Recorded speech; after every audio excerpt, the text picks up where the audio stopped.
Narito ang napaka-urgent na balita mula Hungaria. Agad umalis ang pamilya ni Viktor Orban at lumipat sa Estados Unidos ng Amerika. Tumigil magpakita sa publiko si Viktor Orban at mga kasamahan matapos aminin ng punong ministro ang pagkatalo sa halalan. Ang pagkatalo ay hindi lang masakit kundi talagang durog. Nakakuha ng konstitusyonal na mayora sa parlamento ang oposisyong TISA. Ngayon, sina Viktor Orban at ang kanyang foreign minister na si Peter Szijjarto ay biglang nawala. Pero ang pinakamahalagang balita ay ito. Ang anak na babae ni Viktor Orban at ang kanyang manugang na si István Tiborcs ay opisyal nang umalis sa Hungary at lumipat na sa New York. Pansinin din na si Donald Trump na dating sumusuporta kay Orban ay tumigil bigla sa pagkomento sa isyong ito. Iniiwasan niya ang mga mamamahayag kapag tinatanong siya tungkol dito. Ako si Alexei Pechi, pag-usapan natin ito ng sama-sama. Pero bago tayo magsimula, hinihiling ko sa inyo na mag-subscribe sa channel, mag-iwan ng kahit anong komento sa episode na ito at i-like ito. Mag-subscribe din kayo sa Telegram channel kong Pechi News. Nasa video description ang link.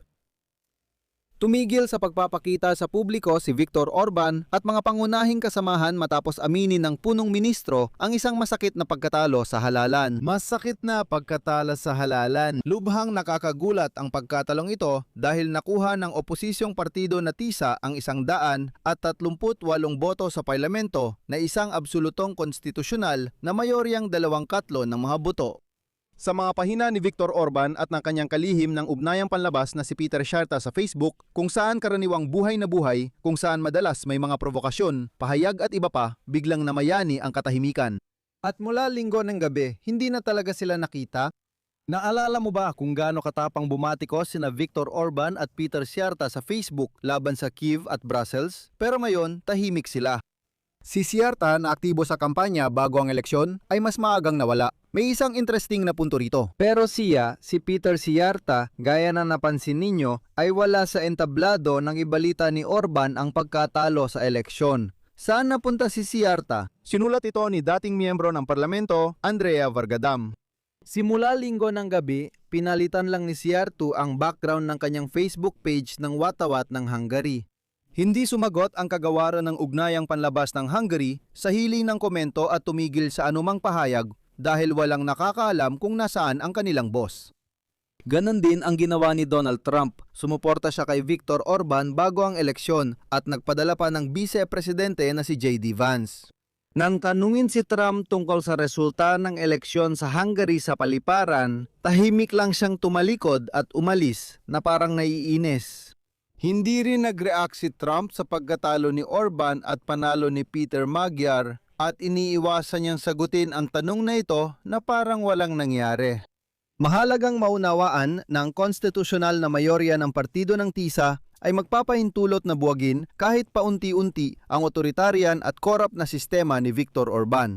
Kaya naman, malinaw na nauunawaan ni Viktor Orban na maari siyang habulin at natatakot siya rito. Ngayon, marami sa Hungary ang nagsasabi na ang daming ingay at investigasyon ng mamamahayag tungkol sa korupsyon ni Viktor Orban.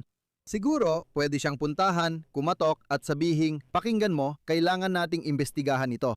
At kahit papaano, malakas ang usapan tungkol sa pagbili ng murang enerhiya mula sa Russia. Kasi, alam nyo, madalas sabihin ni Orban na bumibili tayo ng murang enerhiya mula sa Russia. Dahil dito, mababa ang bayarin sa mga utility at mura ang gasolina para sa mga consumer sa Hungary.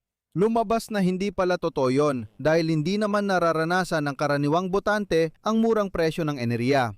Pero ang kumikita talaga rito ay ang kumpanya ng langis sa Hungary na sa pamamagitan ng iba't ibang pondo at mga iskema, inililipat ang malaking bahagi ng kita sa mga pondo ni Viktor Orban. At nangyayari na ang higanteng kumpanya ng langis ay kumikita mula sa diferensya ng presyo sa merkado ng gasolina at mga bayarin sa utility at sa murang presyo ng langis at gas mula sa Russia. Pero hindi masyadong nararamdaman ito ng mga consumer. Dahil ang pagpepresyo ng mga bayarin sa utility at gasolina sa Hungary ay kung bakit ay kinukwenta based sa pangkalahatang pamantayan sa Europa, ibig sabihin kinukuha ang average na presyo sa buong Europa. Hindi isinasaalang-alang na bumibili sila ng murang gas at langis mula Russia, kaya ipinaglaban ni Orban na direkta itong bilhin mula Russia. Pero hindi pa yan ang lahat. Lumabas na isa sa pinakamayamang mag-asawa sa Hungary, ang anak ni Viktor Orban at ang kanyang manugang na si István Tiborcs ay umalis na ng bansa at lumipat sa New York bago pa man ang botohan. Noong linggo, binubuksan pa lang ang mga presinto pero nag-empake na at agad lumipad ang pamilya papuntang New York. Nakakatuwa dahil sinabi ng anak at manugang ni Viktor Orban na desisyon daw ito ng pamilya at hindi tungkol sa politika. Ayun, basta nagpasya lang daw sila na sa mismong sandaling iyon umalis ng bansa. Ito ay garapalang kasinungalingan dahil alam ng pamilya Orban na mas mabuting tumakas agad mula sa Hungary. Ang totoo niyan, ang manugang ni Orban na si Tiborcs ay naging isa sa mga simbolo ng korupsyon kung saan ang mga kamag-anak ni Orban at mga malalapit sa kanya, kabilang ang mga partidong opisyal, ay kumikita ng napakalalaking halaga. Nagtayo si Tiborcs ng imperyo sa real estate at hotel business sa Hungaria at ang biyenan niyang si Viktor Orban ang nagbibigay ng pampulitikang proteksyon sa lahat ng kalakarang ito. Si Peter Szijjártó, pinuno ng kagawaran ng ugnayang panlabas ng Hungaria, ay sumisimbolo ng malapit na ugnayan ng rehimen ni Orban sa rehimen ng Kremlin. Tulad ng nalaman kamakailan mula sa mga inilathalang pag-uusap sa teleponyo na isinapubliko ng Hungarian at dayuhang media. Paulit-ulit na tumawag si Peter Szijjártó sa ministro ng ugnayang panlabas ng Federasyon ng Rusya na si Sergey Lavrov at ikinukwento niya rito ang mga napag-usapan sa mga pagpupulong ng mga ministro ng mga bansa sa EU. Noong Disyembre sa pagbisita niya sa Moscow, pumirma si Szijjártó ng kasunduan para palawakin ang ugnayan ng Rusya at Hungaria. Ang kasunduang ito, particular, ay nagbibigay daan sa mga kumpanyang Ruso na magkaroon ng access sa mga bagong proyekto ng Hungaria sa larangan ng elektrisidad at enerhiyang hydrogen at naglalaman din ng mga probisyon tungkol sa langis, gas at nuclear fuel. At ito ay sa kabila ng sitwasyon kung saan nagpasya ang European Union na tuluyang tumigil sa pag-angkat ng gas mula sa Rusya bago matapos ang 2027 at hinihiling sa Hungria na itigil na rin agad ang pagbili ng langis mula sa Rusya. Nanumpa ng pagkakaibigan si Viktor Orban kay Vladimir Putin at nangakong tutulungan siya sa lahat ng bagay, parang maliit na daga sa kwento ng bata na tumulong sa leon. Pero ngayon, hindi na nakikita si Orban, pati si Szijjártó wala ring nakakakita. Sa hindi malamang dahilan, hindi sila nagpapakita sa publiko. Sinabi ni Peter Magyar na handa siyang ilapit muli ang Hungary sa Unyong Europeo matapos gawing pangunahing kaaway ng EU at European Commission ni Orban. Hinara niya ang tulong sa Ukraine at mga parusa sa Russia pero patuloy pa rin siyang bumibili ng langis at gas mula sa Russia. Sinabi ni Magyar na inaasahang maluluklok sa kapangyarihan sa loob ng 1 buwan na aalisin niya ang veto sa pautang para sa Ukraine. Si Peter Magyar ang pamahalaan ng bagong pakete ng mga parusa laban sa Russia. Ito mismo ang pangunahing inaasahan sa kanya sa Brussels. At binigyang diin ko na ito ang unang hakbang sa proseso na dapat makatulong na ma-unblock ang hanggang 35 bilyong euro na tinanggihan ng European Union na ibigay sa Hungary. Dahil sa mga pagtatalo, lalo na kaugnay ng paglabag sa demokratikong pamantayan ng rehime ni Orban. Dapat din nating tandaan na si Peter Magyar ay mula pa rin sa Fidesz party ni Viktor Orban. Tinukoy niya ang TISU bilang sentro kanang partido at nananatiling makabansa ang mga posisyon nito. Ayon sa kanya, hindi siya handang bigyan ang Ukraine ng malayang daan patungo sa EU at naniniwalang pwede pa ring bumili ng enerhiya mula Russia.